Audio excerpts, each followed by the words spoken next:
All right, can one of you give us a clap and then we'll get going? Oh, can you do the same kind of clap? All right, welcome to Unruly Nation Presents. We are here with Annie and Hannah of Hannah Rose Graves. Yes, the Hannah Rose Graves Band. Yeah. I'm sorry, that was on the flyer. No, it's okay. Hannah Rose Graves, the Hannah Rose Graves Band. Like, how did you guys get that title? It's a mouthful. She was born with it. Is your last name Graves? No shit. Yes. Mm-hmm. All right, That's just my name. It used to be the Gravestones. The Gravestones? Mm-hmm. That's what the band used to be called. And where do you guys come from? I was born in Rockford, which is a suburb of Grand Rapids. And Andy, where were you born? I was born in Detroit. Detroit? Yeah. Okay. But yeah, we both live in Grand Rapids area. No? That's really cool. That's where I was born. Yeah. Nice. Yeah, Buttersworth Hospital. That's Yeah, awesome. I really like your guys' music. Like, I hope this is on itself. I'm just gonna like describe like Yeah. what I felt, which was like it had some classic rock, it had some R&B, Mm-hmm. it had some like a rockabilly at Yeah. times. Like, how would you guys describe your music? It's not an insult at all. That was insightful. It's all the genres. yeah. Everything. Rockabilly and B. It's like R&B, but the R is rockabilly. Yes. I love that. That's a good description. Yeah. I mean, it's like it's like modern honky tonk music. Mm-hmm. We play with soul. We play like genre bending music for people who are drinking, usually, or not always. drinking. It was definitely fun for me. Everyone Good. seemed to be drinking tonight. It's tough with picking a genre for sure. I think for a lot of bands because you listen to so many different. You have so many different influences. You know. Yeah, and you know, genres are ultimately more of a commercial Categories. thing, you know. Yeah. So like art, I've never asked Hannah like what genre we play because each song is its own Yeah. culture, you know. I like to switch it up a lot. So Keeps it interesting. You know. yeah, Absolutely. Like, Hannah, how did you find all these people? Like, how did you form your band? I've always just like had a knack for finding musicians, I think. Like, but really I go out and I set that intention. That's how Andy and I met, and through the jazz scene, and you go to the clubs. I mean, pre-pandemic, everybody was out, you know, so I would go where the musicians were playing, and that's how I would meet like the people that were interested in gigging. And where would you meet them? Like, what kind of places in Grand Rapids? I'm assuming Grand Rapids. Yeah, like Speakeasy was the big Speakeasy one. Lounge had a Yeah. jazz jam session for A long time. almost 8 years, I think 8 or 9 years. So I think that's where we met. Really. Yeah, but I would post too, like online. I've always met people, like even on Craigslist. I think I've met musicians, but just getting the word out, and yeah, I think I've always had a knack for that, and then like connecting musicians too, because there's a lot of musicians that like were in my band, now they're in big bands, or now like there's one band that like completely formed a new band, and their lead singer's name is also Hannah. Earth Radio. Right. But yeah. I've heard about them on a number of Yeah, they're really can't good. wait for Yeah. them to come here. Like, I Yeah. hope they come. I think it's just about the community and lifting each other up and, you know, getting out there. I love talking to people. I love meeting people. So, yeah. But Andy and I, like, really hit it off musically for sure. When around We've been did you through a guys lot. meet? It was probably 10 years ago, really. 10 years ago. Yeah, Yeah. I think so. That's awesome. And then we used to hang out. I mean, we the scene when the Gravestones used to be a band was evolving. I mean, when I first met Hannah, the Gravestones had just become a band. I think maybe Yeah. they'd been a band for a couple years, and they rose to kind of some prominence regionally, and then there were some lineup changes, and the band, I think, got funkier and funkier to the point where Genre-wise. yeah, and feel-wise, you know, the songs and the concerts. I remember seeing you guys at Founders Bunch, and Yeah. the vibe got real. I mean, with Mario Copeland on drums, and I mean, it got real intense. And there was like a horn section. And Yeah. it was really like a legitimate funk jam band. Yeah. But then I think there was always like you always had a. It seemed like to me, I always heard there was like there's more soul and classic soul music coming out of Hannah than that band was maybe wanting to play. And then she's also always had like a soulful country vibe. And I hate to say country, but it's like it's Old just, school country, yeah. you know, it's Yeah. And so when we started the Benzine Graves Collective, I wasn't a founding member, but I joined that group pretty early on.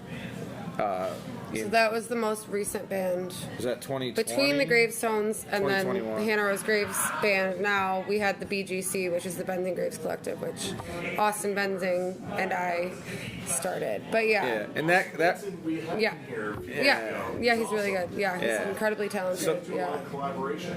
we do. Yeah. Yeah, and Austin's he's a true blue country boy. Oh my God. Yeah. I know. We talked Yeah. about that. Yeah. How wide the spectrum was. Right. Yeah. Yeah. Well, he grew up listening to a bunch of stuff, but what he brought to the BGC was like a lot of retro. I would call it retro country songwriting. It wasn't like modern bro country. It's more like meaningful musical stuff. So He's very soulful too. when I play Very guitar, emotional. when I play guitar with Hannah, I try to like access those same kinds of inspirational fonts. Mm-hmm. If I could shift things to like one person and the other, because you have some pipes, and I just heard you play lap steel guitar, which was fucking amazing. But if I could tell you, like, ask you firsthand, I'm like, when did you first start getting into singing? Like, when did you realize that you had like that kind of range? Right. Well, I just wanted to say, like, to finish what we were just talking about, I just had one last thought, was just that, like, I feel like the band has been like a wave, like a current, and I absorb like whatever's happening in our culture and in our world, like, at that time. So I changed the genre according to what people need at the time and what feels best for everybody. So it's like a wave that changes with the current of the times. So that was what I wanted to say about the band and the lineup. But as far as singing, my mom always says I came out the womb singing, which is hilarious imagery. But yeah, I've always been a singer. But I would say like one of my biggest influences would be like Janis Joplin, as far as like unleashed passion and performing goes. She wasn't like a classical kind of voice. Like she had her own style. Yeah. But she had a range. I mean, that girl could sing higher than I've ever been able to sing. So I tried smoking enough cigarettes that I could sing as high as her, but it didn't work. So I quit. But but yeah. It's definitely just been a passion of my entire life, for sure. I've got hundreds of influences. It would be impossible to even like crack that open, but I definitely know through and through that that's my purpose, and yeah. So I work at it and I train, and yeah, that's what I do. Yeah, absolutely. Thanks for asking. I appreciate that. Yeah. It's like what I want to do. But I have to turn to Andy now, and yeah, absolutely, lap steel guitar. Once I saw you, I hate that I had a Pavlovian dog response where it ran off when I saw lap steel guitar. But, Don't hate it. Everybody does it. like, how long you been into that? Well, this is technically a pedal steel. Oh, I started on lap steel, and lap steel is ultimately it's actually more difficult to play. okay. The pedals make it easier. So I've been playing 2.5 years. Studied with some really great people: Dennis Brown, Charlie McVeigh, Drew Howard, and then some of my colleagues are really inspiring, like Mark Lavengood, Justin Wieringa, and Drew Vanderveen. Even people like Everett Domeyer and Ben Earhart. There's a bunch of guys in the scene that I didn't even really know some of. Yeah. Cody Austin Stewart up north. The list goes on and on. And I've just been really lucky to be embraced by the community, and I jumped in really hardcore. Hannah was actually the first person to let me play pedal steel in a band. Aww. And that's cute. It was over 2 years ago. Really? You let me play with you when I was like Oh yeah, yeah. like 2 I weeks or remember 3 that. weeks into the instrument, and it sounded like cats dying. You know, it was like,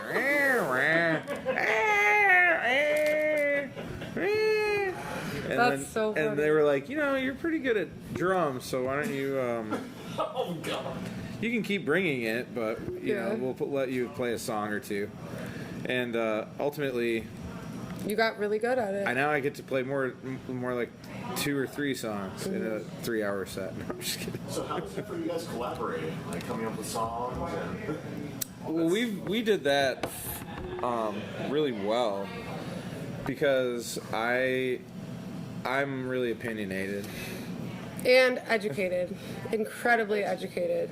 Oh my goodness. Wow. He has just the wealth of knowledge that I've never had access to. So I think it's a really nice combination of my vision and soul and emotion and his knowledge and also emotion and soul. So, but I would say we're like brother and sister. Like our band is our family and we bicker and we, you know, but at the end of the day, like we write really well together, and I think that's, as musicians, you have to, it's like when lightning strikes, what's that phrase? Lightning doesn't strike twice in the same place or something. There's some type of phrase, but If lightning doesn't strike twice, then strike me dead, I believe is There you go. I'm just kidding. but no, it's just yeah, Yeah. that's what it is. It's, you know, it works. It works. So And yeah. nothing wrong with a little bit of conflict. Friction makes fire. Oh my goodness, we've had our conflicts. Alright, That I'm is not true. gonna ask you about that. I'm not gonna That ask is you true. You can ask anything. I don't know. Well, Oh my god. I know you yeah. guys. I know you guys gotta be on your way. We'll try to keep this one short. So, like, I don't know. Like, how's a good way to find your guys' music? Like, how do we find the headroom? HannahRoseGraves.net. Hannah Rose Graves, Facebook, Instagram, TikTok, all Yeah. the things. A lot of Hannah's music is on Spotify and It's YouTube. not, yeah. Like we have Some of a couple albums. We have one full-length album coming out this year that we wrote with Austin Benzing, and then a couple singles, and like just in the next year or two, there's a lot of new material coming out. But yeah, just Hannah Rose Graves, everything, all the different sites. Do you mind if I just ask a random question? Sure, Any yeah. fun show stories? Just off the top of your head. shit. Yes. You can. Yeah. Yeah. That was a guess. I That got was a so guess. many. I got She thousands. knows something. No, but the one where we played 4th of July and the woman came out with the air horn What? late at night. She lived mean- across the street and she was so upset that we were playing late and loud on 4th of July after, midnight, that she came out at 4 a.m. to get revenge To the property. with an air horn. Yeah. That's an interesting revenge. Yeah. And she woke everybody up. One of my favorites is we were playing this thing called the Jedi Cookout, and it was in the middle of like a swampy forest area. It was real humid last year, and Trying to remember what you're talking about. we were playing, and I mean, it was in the middle of the afternoon. It was pretty hot, and apparently they didn't have the proper amount of generator power for the stage. It was literally in the middle of the forest, and the power went out 4 different times during our set. The full stage power just went out, so I had to play 4 impromptu drum solos. One of which my buddy recorded from like he was like in the tree line, didn't even know I was at the festival. He happened to be someone I went to high school with, and so I found a video later, and he's like, it was basically like my buddy Andy's playing a drum solo, and it was just he was in the woods. You couldn't even see the stage, and all you can hear is this like loud drum solo that went way too long. Normally I wouldn't even play that long, but it was literally covering because they were scrambling to turn the generator on. This happened, like I said, 4 times in one 60-minute set. That's fun. So that's always. Can we find that video somewhere? Yeah, you can. Right. My buddy Eric. Is this something that- That's It's on so funny. Facebook, but it's my buddy Eric Micah. Shout out to Eric Micah, but it's Mika. Trust me, I'll find you on Facebook. If you can give me that video, I would love to. Yeah, it's pretty funny, and he's just laughing. I think he's like, Andy's going off right now. I think he thought I was mad or something, but I mean, we had no choice. It's the only acoustic instrument on the stage, so when in doubt, drum roll. But we've had some crazy times. I mean, That's so funny. there's been I do like the air horn story. That is really the air horn was like, insane. That sounds. Wild. I mean, yeah. The craziest stuff happens on full moons. That's all I have to say. Oh no, it's That was absolutely today. true. We played a gig with the Gasoline Gypsies recently, and their fog machine wouldn't turn off. Oh yeah. And so the entire, and Hannah was sitting in with them, the entire stage, the entire band disappeared. Like, it just disappeared from view, and no one was really coughing very loud, but it was like, just little things like that are pretty funny. Yeah. You never know when something, and a lot of these music festivals in the summer, they do this one time a year. So if it's the time for something to go wrong, that's the time. Henry Rollins talked about that, how nothing true. can go wrong during a show. Like, even when things do go wrong, you have to pretend like everything's fine. Yes. Professionalism. I just played a 100-degree gig the other day, and my whole band was in the sun, and I Really? wanted to cancel it. Wait, where was this? At Cow Cow Pie. Pie. Yeah. Cow Pie They was, moved the stage directly in the sun, Yeah. and it was the hottest part of the weekend. I saw Mike after that. He looked like a Civil War veteran. I mean, he looked like he had dysentery and cholera. After the weekend, because he didn't drum for us. No, just from Yeah. walking So around. was it just It was, heat or yeah. Yeah, it was the sun. It was hot. and the terrain there is like, Yeah. it literally is like marching on the Battle of Gettysburg for 3 days. It's Yeah. like you're probably close But somebody to death. said that you know. I'm like the most professional musician in the scene or something. It was really sweet. They said a quote that was like, because I did have the hottest set, we'd had the hottest set, and that And the sun was right on the and stage. I let it like nothing was even affecting us, and it was, I tap into the music, and the music has always been the main priority for me, and I think it's beautiful, and I continue to do that. I think that's a perfect thing to end on. Yeah. I really thank you guys for playing tonight and hanging out and talking with me. It was great. I really appreciate Yeah, this. thank I you know guys gotta get for home. interviewing us. Yes, absolutely. But that was really fun. So thank you so I much. really appreciate Yeah. your time. Have a great night, guys. Ciao, You thank you. too.